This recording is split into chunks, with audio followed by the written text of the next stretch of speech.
एक मंदिर जिसे बनाने में 12 साल लग गए। और ऐसी क्या वजह थी कि मंदिर बनने के बाद भी उसे पूजा नहीं किया? क्या वो मंदिर बनने के बाद स्थापित हो गया? तो चलिए हम उस सफर में चलते हैं जहां कोणार्क मंदिर की शुरुआत हुई थी और जानते हैं उसके पीछे का रहस्य। आखिर क्यों ये मंदिर को बनने के बाद भी पूजा नहीं किया गया? तो बने रहिए वर्ल्ड फैक्ट्स के साथ। भारत, जिसे विश्व गुरु के नाम से भी जानी जाती थी, उसी भारत में एक राज्य था उड़ीसा, जिसे प्राचीन काल में कलिंग के नाम से भी जाना जाता था। कलिंग के कांगा साम्राज्य के राजा नकुल नरसिंह देव प्रथम मात्र 18 साल की उम्र में ही काकतीय सम्राट के सबसे शक्तिशाली राजा गणपत के साथ युद्ध लड़ने गए थे और करीब 3 साल तक नरसिंह देव ने निरंतर युद्ध लड़ते रहे और 3 साल बाद गणपत को पराजित कर जब नरसिंह देव बहुत सारे धन संपत्ति के साथ कलिंग लौटे, तब राजमहल में उनके भव्य स्वागत किया गया। राजमाता कस्तूरी देवी पुत्र नरसिंह देव की वीरता से बहुत प्रसन्न हुई और पुत्र के सामने अपना भावनाओं को प्रकट की और कहा कि तुम्हारे पिता शंखक्षेत्रपुरी में भगवान जगन्नाथ के भव्य मंदिर बनाए हैं और मैं चाहती हूँ कि तुम अर्क क्षेत्र कोणार्क में उससे भी भव्य मंदिर और विशाल सूर्य मंदिर बनाओ। नरसिंह देव ने माता से पूछा, सूर्य देव की ही क्यों और कोणार्क में? और माता ने पुत्र के सवालों के जवाब देते हुए कहा कि द्वापर युग में भगवान श्री कृष्ण के पुत्र सांबा बड़े ही सुंदर और गुणी थे और वो हमेशा नारद मुनि को परेशान कर देते थे।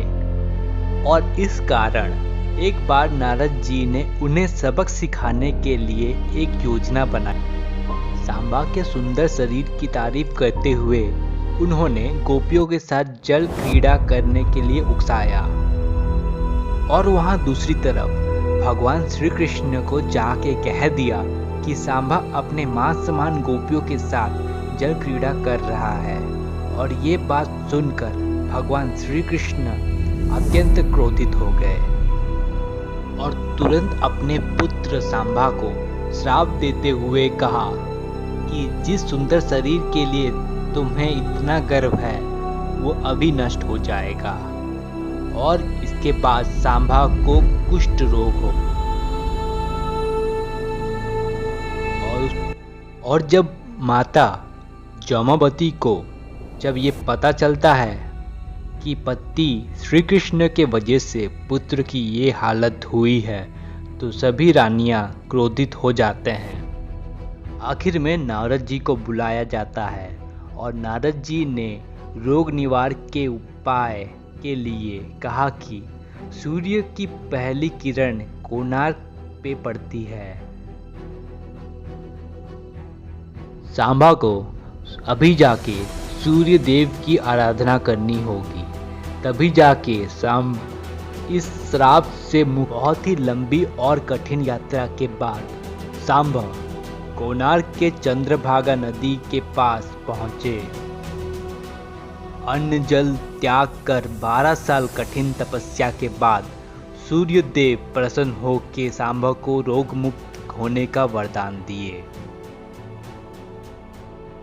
और जब स्नान के बाद सांबा नदी से बाहर निकल चुके थे और उनके हाथों में एक छोटा सा पत्थर था और सांबा ने वो पत्थर को वहीं स्थापित कर दिया और एक छोटा सा मंदिर बनवाया। इतना होने के बाद राजमाता कस्तूरी देवी नरसिंह देव को कहते हैं कि विवाह के इतने सालों बाद जब मैं निसंतान थी, तब मैं भी उस मंदिर में सूर्य देव की पूजा अर्चना की थी और तुम मुझे पुत्र। माता की ये बात सुनकर नरसिंह देव ने संसार का सबसे भव्य सूर्य मंदिर बनाने का वचन। इसके बाद दूर दूर से बड़े बड़े पत्थर लाए गए और मंदिर का निर्माण आरंभ हुआ। 1200 कारीगर 12 साल लग गए एक भव्य मंदिर को बनाने के लिए, लेकिन लाख कोशिश के बाद भी उस विशाल मंदिर के गुंबद पर कलश स्थापित नहीं कर पा रहे थे, जो कि एक चुंबक पत्थर से बना हुआ था। और ये देखकर राजा नरसिंह देव ने सबको आदेश दिया कि कल रात तक अगर कलश स्थापित तो सभी 1200 कारीगर के सर धड़ से अलग कर दिए जाएंगे। ये बात सुनकर सभी शिल्पकार सोच में पड़ गए। मुख्य शिल्पकार विष्णु महाराणा, जिनका एक बेटा हुआ करता था जिसका नाम था धर्मपद, मगर लोग उसे प्यार से धर्मा बुलाते थे। धर्मा सूर्य मंदिर के प्रतिरूप के ऊपर कलश बैठा के बहुत ही प्रसन्न हुआ करता था और पिता को दिखाने के लिए फिर धर्मा माँ से आज्ञा लेके कोणार्क पहुंचता है और उसके बाद सभी कारीगर को चिंता में देख के धर्मा इसका कारण पूछता है। कारण जानने के बाद धर्मा अपने पिता से कहता है कि आप अगर आज्ञा दें तो मैं इस मंदिर पे कलश बैठा सकता हूँ, और उसके पिता उसको अनुमति दे देते हैं। उसके बाद धर्मा गुंबद पे चढ़ जाता है और कुछ समय के प्रयास के बाद कलश स्थापित करने में सफल हो जाता है। गुंबद पे कलश स्थापित होने के बाद सूर्यदेव की प्रतिमा हवा में झूलती रहती है और ये देख के सभी कारीगर खुश हो जाते हैं और कुछ लोग इसका विरोध भी करने लगते हैं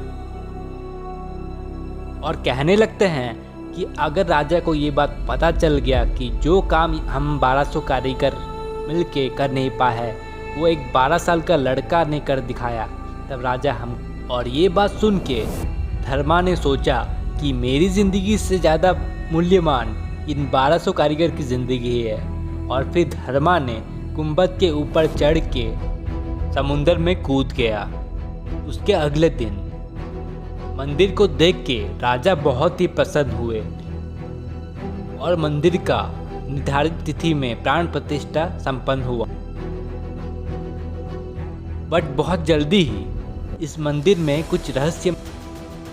सबसे पहले इस मंदिर पे लगे विशाल शेर की मूर्ति नीचे गिर गई, फिर धीरे धीरे मंदिर से गिरने लगे। और जब राजा को पता चला कि ये मंदिर का पहला दिवस एक 12 साल के बच्चे के मौत से शुरू हुआ है, तो मंदिर में पूजा रोक दिया और इसके बाद ये मंदिर घने जंगल में कहीं लुप्त हो गया। अंग्रेजों के शासनकाल में इस मंदिर को फिर ढूंढा गया और आज इस मंदिर को बस टूटा हुआ हिस्सा ही हम देख पा रहे हैं। और ये था इस मंदिर का निर्माण की कहानी।